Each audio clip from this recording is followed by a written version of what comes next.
Hey guys, Brian Martin United here. So I wanted to just do a quick post game. If you watched my live stream, you saw how I ended it. You're just in despair, right? You don't have words anymore because for years we've been saying, "Oh, we're crap, this and that. We got to fix this, we got to fix that." But honestly, like I don't even know where to begin with it all. I don't know where to begin with it all. I don't. I mean, you look at the players on paper and you're like, "Okay, decent quality." And by the way, this on this side is not who we started with. This is who we finished with. I'm just leaving it up. Um, but you look at who we started with on paper, like Xerxes up top, Bruno, Garnacho, Mazraoui, Erickson. I mean, I know Erickson's old, but like, like you're like, okay, decent team. Like maybe I can knock the ball around a bit, cause a little bit of havoc here and there. And the first half, it was like, okay, you know, we'll we'll play like we know how to play. I'm not saying we're good in the first half, but we'll at least try and compete, right? But then it just seems like in the second half, the team remembered that, oh wait, this game doesn't really matter, which is true. It didn't really matter. But it's like it clicked in their mind that they were just like, oh yeah, I forget. This game doesn't matter. This game doesn't mean shit. So we should just kind of be looking at Thursday. And it looked like that 100%. Like players seemed to just kind of stop running as much. They were like, look, I'm just here to kind of work up a bit of a sweat, walk off, clap the fans, get in my car and go get a steak dinner, at some nice fancy overpriced restaurant. That's just what it felt like. Like they just kind of didn't give a shit in the second half because, like I said, they just remembered that, oh, wait, there's Thursday, which we should really care about. But I don't know where to begin. I mean, there's so many crap players that we have that we just need to offload. And then there are so many players that we're relying on who should probably be subs. And I don't know. I mean, we're on track for our worst Premier League points tally ever, apparently, which is damning in and of itself. And so some people, they're like, oh, it's all on the Glazers and Ratcliffe. Other people are trying to blame Amarim, which I'm like, the dude came in halfway through and is trying to work his magic. So, I mean, you can see what he's trying to do, but give the man a chance to get the players he wants first before we start blaming him, you know. Um, and people are like, oh, even though he doesn't have players that he wants, he should be able to get more out of the players. And like, you don't know what's going on behind the scenes. Like, you don't know what's in the player's contract. It might be in his contract that they can sub on or off when they want, or something crazy, or they're guaranteed so many minutes. I mean, you don't know. You don't know. There could be all kinds of weird shit that's negotiated into a contract for a player. Um, so yeah, I mean, I'm not gonna blame Amron on this one. I think he's trying his best. I think he's just like, this is what I got. I'm trying my best. I'm showing my system. These clowns just can't do it. You know, that's the only thing I can think of. Because I'm not gonna blame him. I'm definitely gonna blame the Glazers and Ratcliffe. They need to put the money up. I mean, think about it, right? It's common sense. This is your investment, right? Let's say you buy a house. You buy a house. Obviously, you want your home value to increase in case you decide to sell one day or whatever. And yeah, the value of things are naturally going to increase, like wood, like lumber, and the stones, or the pavers you have in your back garden or whatever. Things are going to naturally increase. But you want to put the money in to make improvements. You want to build a pool. You want to finish the basement. You want to put in some new lighting fixtures. You want to put in maybe a new HVAC system. I don't know, something like that, right? Like put in some money into it. So that way, when you do decide to sell it, it's worth a lot more and you haven't wasted your fucking time. Pardon my French. But like, it's like the Glazers have us and Ratcliffe has come in. Sir Jim Ratcliffe, let me be respectful here. Sir Jim Ratcliffe has come in, and bought part of it. And it's like they wasted their money. They're basically wasting their money. They're throwing it away. Like, what return are they getting off of this right now? Massive debt for the club. I mean, it's a 50-50 toss-up if we're going to get Champions League football. If we miss out on that, that's another millions gone. We're not going to be able to attract certain players. I mean, I know they said that Cunha is okay to come without Champions League football or European football, but who knows, right? Um, so then we're just going to fall further and further behind. Like this year, we might finish,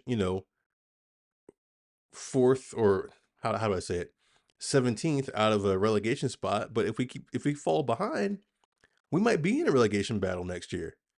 We might. I mean, how embarrassing would that be to be in a relegation battle with Manchester United? And then heaven forbid we get relegated. That means we're all watching championship football next season.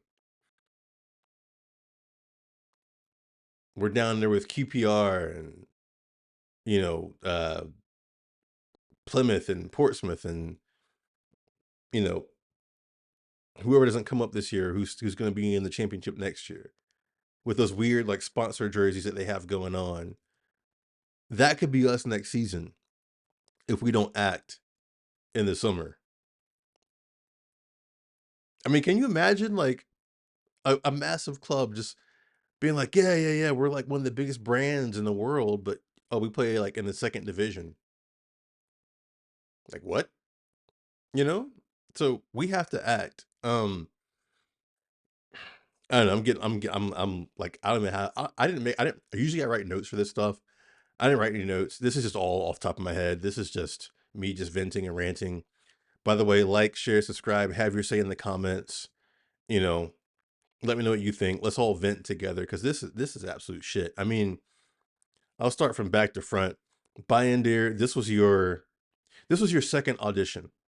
I think you had your first audition. I think it was an FA Cup match, and you looked a little shaky. But people were like, "Well, he's young. He hasn't had a chance to play much in the actual first team. Well, I shouldn't say first team. He's training in the first team, but he hasn't started many games or played many games. So give him a chance. Give him a chance.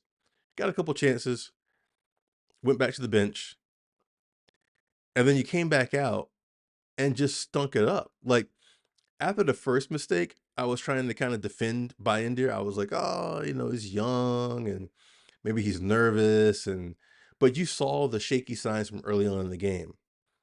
And when he made that other mistake, the second mistake, I was just like, look, man, like you might be an okay shot stopper, but your feet are crap, right?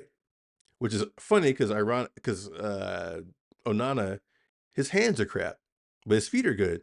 So like, if we could somehow splice some genes and DNA and make like a Bayanana or something like that, or a Oyendir or something to have Onana's feet and Bayindir's potential hands, which aren't great, but they're better than Onana's, then we have a good keeper. But we've got crap. So honestly, like, I mean, we could bring Onana back in for Thursday. We probably should, but if our next game was a Premier League game, I would say bring in Heaton. Just let Heaton be a steady Eddie back there. No frills. Clears the ball when he needs to. Makes the saves he should. And we just don't worry about the goalkeeper anymore. Because this season, I feel like we're sweating the goalkeeper every game, and that's not a good place to be in when you're a team like Manchester United, a team who's trying to be a champion, a championship winning team, not in the championship. Let me rephrase that. You're trying to be a team that wins titles at the top level, right? You shouldn't be worrying about your goalie every game, whether it's Onana or Bayindir.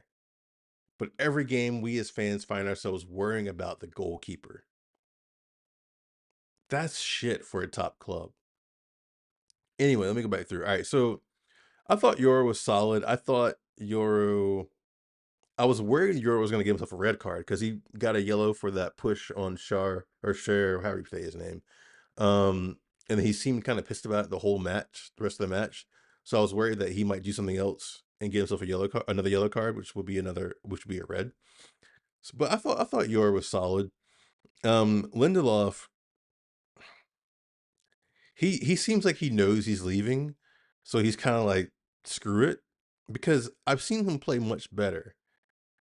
Um, but he just seems like he's like, screw it, I'm leaving. My time at Manchester United is done or coming to an end. So, I'll do what I can, but I'm not gonna overextend myself. So I don't know. Lindelof was crap today. Mesraoui, he slipped over a few times, so it's kind of hard to blame a player if they slip, right? Like, I mean, what do you blame the boot manufacturer? Do you blame the groundskeepers for overwatering the pitch potentially? So it's hard to give Mazraoui a lot of shade for slipping over a time or two because I thought he was decent otherwise. Um, I thought Amas did good for his first start. Um, I think there's lots of potential in him. Lots to develop there. He seems like a player who's not afraid to mix it up, to be in there, to get tough, to you know. He did a lot of keeping it simple, which obviously your your first start, right? You're not out there trying to pull up trees. You're out there just trying to keep it simple and not be like the one who everyone points to and says, "Oh, you were shit this match." You want to kind of be in the middle, right? Erickson obviously he's just too old and have the legs. Ugarte was good. I thought he was pretty good. He saved us quite a few times. He had that dogged determination, that physicality that we need in the midfield. So I thought it was good. Um, Dallo was okay. I hang on to that because it's like, Dallo has his ups and downs. Um, Garnacho did well with the goal. But kind of wasteful other times. Bruno was okay.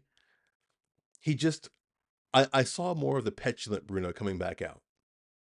And that's what worried me. I'm like, I saw that early on where he got frustrated pretty early on. I'm like, oh, Bruno, don't, please don't. But it came out, maybe he had a bead or read on the team and he could just sense that this is not going to be a good performance today.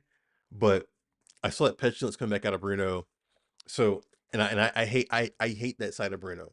He's a fantastic player, but I hate that petulance that comes out of him at times. Um, I mean, he was all right today. Xerxes started out great. Xerxes clearly shows why he should be the starter over Hoyland. I've said it before in my stream multiple times. Hoyland needs to go to the bench, and then in the summer he needs to go down to the championship or some other league that's not quite as challenging for him, and to see how he develops. He needs to play behind a striker who knows how to shield a defender and bring down the ball and be like a hold up striker. Because Hoyland's not like a small guy. He's 6'3". He's kind of a robust guy. He's got a little muscle about him, right? But it's like he gets so caught up in trying to be a bully and wrestle that, like I said before, he's like 10 feet away from the ball is actually going to drop down. And then it just bounces, and another player from the opposing team typically comes in and collects it and plays it on. So, and then when he's attacking, like a winger has the ball, like a Garnacho or someone or Dorgu or Dallo, and he's just in the wrong position. Like his runs are very straight. He just doesn't seem to know what he's doing in those positions. So I feel like Hoyland needs to play behind a more senior striker somewhere to show him how to seal off a defender and bring down the ball and how to move in the box, how to be that fox in the box, as some of you have heard. So yeah, but I mean, and Xerxes getting hurt obviously was a big disappointment. During my live stream, I was like, okay, the worst thing that can happen is that we get humiliated and walk away with an injury. And that's exactly what happened. If we got humiliated, but everyone walked away injury free, okay. The season's shit, we're shit. Like, I'll take that. But, Thursday's important. If we manage to tie, great. If we managed to win, that would have been amazing. We could have gone into Thursday with a lot of momentum, injury free. But no, like we had the worst outcome. We got embarrassed, as the scoreline shows, 4-1, and Xerxes got hurt, who should be starting on Thursday. Now he's not even an option.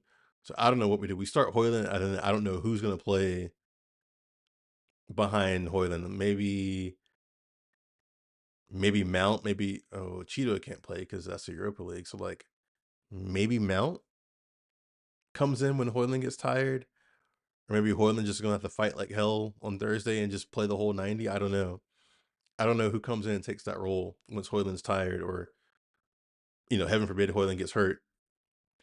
Um, so yeah, I don't know where we fall with that, but this was just like first half decent, second half like what the hell, what happened? Um, I don't know what else to say about it. I'm probably gonna wrap this up soon because I'm over 15 minutes. And I try to keep it short, but yeah, just yikes. Like Thursday, we've got to be better. We've got to be better. If we lose on Thursday, then our season really is done. Like our Premier League season's over already. Our only chance of any kind of glorious success is Thursday in the Europa League. If we lose on Thursday, that's a season officially over. It's time to, start telling players like, look, you're not going to play anymore. Like for instance, Onana and Bayindir, just forget them. Just let Heaton play out the season. We worked back in some players. We're trying to get back to fitness. You know, we showcase other players we're trying to put in the transfer market. But yeah, that's what I would do if we lose on Thursday. But Thursday's so important. Thursday's so important. So the guys are gonna have to pick it back up and see where we go on Thursday. But anyway, I'll leave it there because I don't know what to say anymore. And I just started doing this. I've been supporting United for a long ass time, but I just started streaming and being a YouTuber, and I don't even know what to say anymore. So again, like, comment, share, subscribe, do what you got to do, but let me know what you think, because man, this was crap. So I'll probably catch you guys maybe tomorrow or Tuesday with some news to see what rumors are bubbling up. But until then, catch you guys in the next one, and I will say peace.